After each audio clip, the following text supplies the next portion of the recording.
안녕하세요. 대출 기술의 안프로입니다.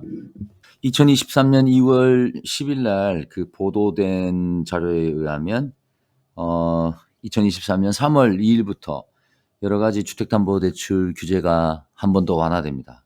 이제 뭐 남아 있는 게 DSR 정도가 아닌가 싶은데요. 2월 10일 날 발표된 내용 좀 살펴드리면서 리뷰해 보도록 하겠습니다.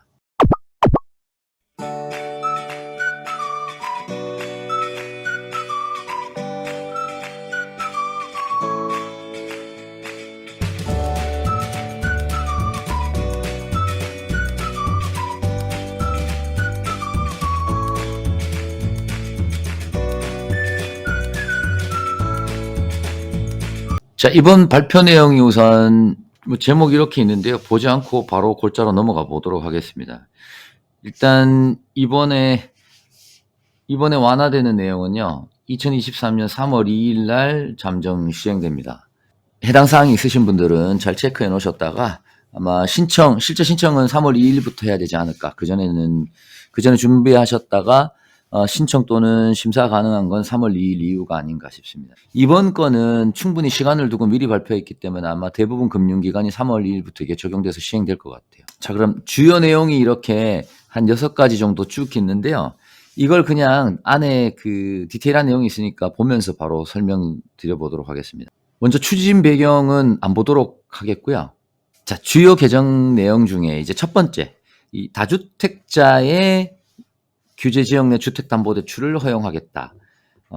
우리가 이제 규제 지역 안에 있는 사람들은 주택이 하나 있으면 내가 주택을 추가로 매수하려고 하면 주택담보대출을 받을 수가 없었어요. 그런데 이걸 이제 개선하겠다고 하는 거고요. 그러면 어떻게 개선되느냐? 규제 지역 안에는 30% LTV 시세의 30%까지는 매매잔금 대출 받을 수 있게 하겠다.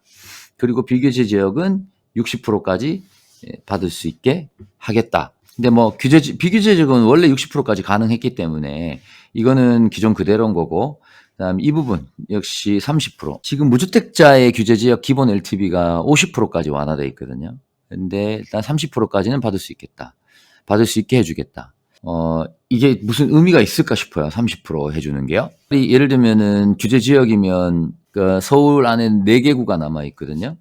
용산하고 강남, 송파, 그 다음에 어디였지? 서초. 예. 이렇게 4개 구가 남아 있어요. 이 4개 구 안에 아파트 사는데 뭐 예를 들어서 다주택자가 매입한다는 건 투자 목적으로 추가 매입한다는 의미잖아요. 그러면은 10억짜리 사게 되면 LTV 30% 적용하면 3억이단 말이에요. 그럼 나머지 현금이 7억이 있어야 되는데 이게 무슨 의미가 있을까 싶어요. 어쨌든 이렇게 허용된다는 거. 네. 그 다음에 넘어가서 두 번째는 임대 매매 사업자에 대한 주택담보대출도 허용하겠다. 근데 이것도 마찬가지 LTV가 30%까지예요. 그래서 비규제 지역은 원래 됐으니까요. 근데 규제 지역의 LTV 30%가 과연 얼마나 의미가 있을까? 지금 시점에서 이런 생각은 드네요. 예. 어쨌든 이 부분도 허용을 하겠다는 거고. 자, 그다음 세 번째는 임차보증금 반환 목적 주택담보대출 관련해서 각종 제한을 완화하겠다. 자, 그럼 기존에는 어떤 규제가 있었냐면 일단은 규제 지역 안에 15억 초과 아파트라고 하면은 대출 한도가 2억으로 묶여 있었죠. 이거는 다주택자가 그랬단 말이죠. 1주택자는 이미 저번에 한번 풀렸고요. 다주택자는 이렇게 묶여 있었는데 이번에 이제 완화하게 되는 거고. 그다음 규제 지역 내 9억 초과 아파트를 세입자 퇴거자금 대출 진행하게 되면 반드시 그 아파트에 전입을 해야 되는 이런 전입 의무 사항이 있었는데 이것도 이제 해제가 되는 거고요. 다주택자 같은 경우는 규제 지역 안에 있는 세입자 퇴거 자금을 진행하려고 하면 다른 보유주택을 반드시 처분해야 되는 이런 처분 의무도 있었는데 이것도 이제 없어지는 거고요. 그리고 3주택 이상 보유 세대의 규제 지역 내 주택담보대출이 금지됐었는데 이것도 이제 완화가 되는 거고요. 그래서 이 세입자 퇴거 자금을 진행하는데 여러 가지 이제 방해 요인이 됐던, 그러니까 좀 어렵게 만들었던 그런 규제는 전부 다 이번에 완화가 되는 겁니다.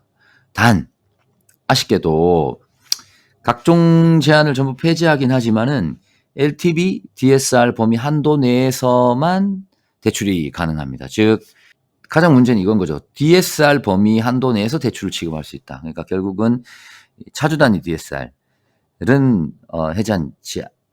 해제가 안 되는 거죠. 다만 1주택자이면서 시세가 9억 이하의 주택이라면 특례보금자리론을 써서 DSR부터는 좀 자유로울 수 있겠죠. DTI만 맞추면 되니까요. 근데 이제 특례보금자리론 안 되는 케이스가 이제 계속 문제가 되는 거죠. DSR 규제가 있는 동안은 계속 여전히 참 어렵습니다. 예. 원하는 만큼 대출을 다 받는 게 쉽지는 않은 것 같습니다. 그 다음 이제 네 번째는요. 생활안정자금 목적 주택담보대출 한도. 그러니까 우리가 주택담보대출을 받을 때 하나의 집, 하나의 담보물에다가 대출을 소득이 아무리 많더라도 내가 내 집을 담보로 대출을 받음에도 불구하고 1년에 2억까지만 받을 수 있었단 말이죠. 이게 이제 폐지가 되는 거죠. 폐지가 되는데 마찬가지 LTV, DSR 범위 한도 내에서 대출 취급이 가능합니다. 여전히 DSR이 계속 문제가 되고 있습니다. 그 다음에 또 이런 게 있습니다. 기존의 주택담보대출을 대안하려고 하는데 지금이야 뭐 9억 이하는 거의 다 특례보금자리론으로 다 대환을 하고 있기 때문에 이게 별 의미가 없을 수 있지만 9억 초과 아파트, 이미 시세가 9억이 넘어가지고 특례보금자리론을 쓸 수 없는 사람이라든가 또는 뭐 어떤 DTI, 소득증빙이 애매해서 주택금융공사 정책자금을 쓸 수 없기 때문에 보금자리가 안 된다.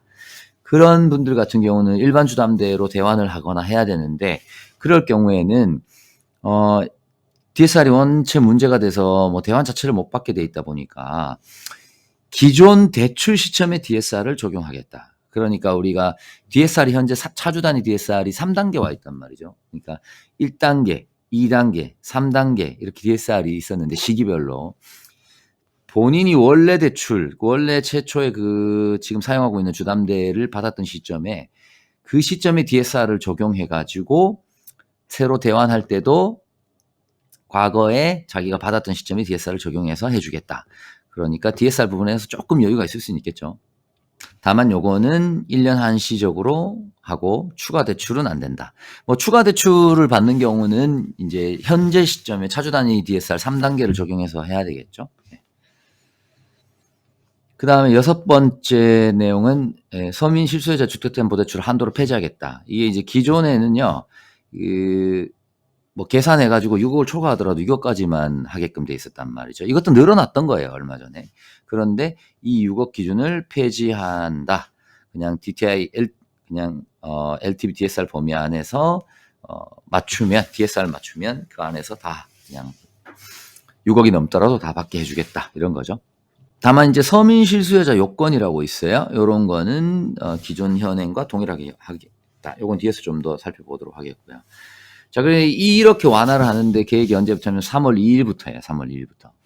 그래서 대부분 금융기관에 실제로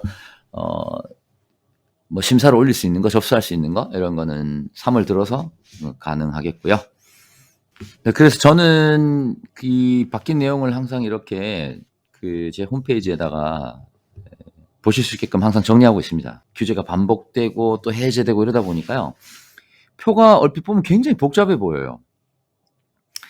그런데 이제 자세히 뭐 또 들여다보면은 별건 없습니다. 그리고 아까 내용 중에 이제 그런 게 있었죠.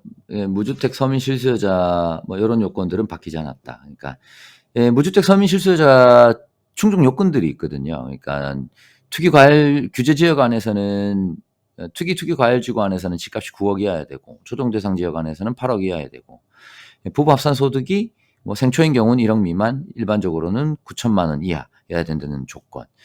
DTI는 60% 이내 맞춰야 되고 DSR도 적용하고. 대출 한도가 6억이었는데 이게 이제 2023년 3월부터 제한이 폐지된다 이런 내용인 거죠.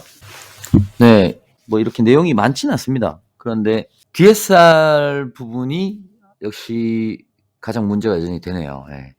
거의 뭐 해제가 이것저것 다 되는 것 같아요. DSR만 남아있는 것 같아요. 근데 대부분의 실수요자들, 뭐 집 한 채 있는 분들, 이런 분들은 지금 특례보금자리론으로 거의 커버가 다 되는 상황이기 때문에 특별한 케이스가 아니면은 약간 애매하거나 뭐 소득 때문에 애매한 케이스라든가 뭐 추가 생활안정자금을 받아야 된다든가 이런 경우가 아니라면 특례보금자리론으로 다 해결이 되고 있는 상황인 것 같아요.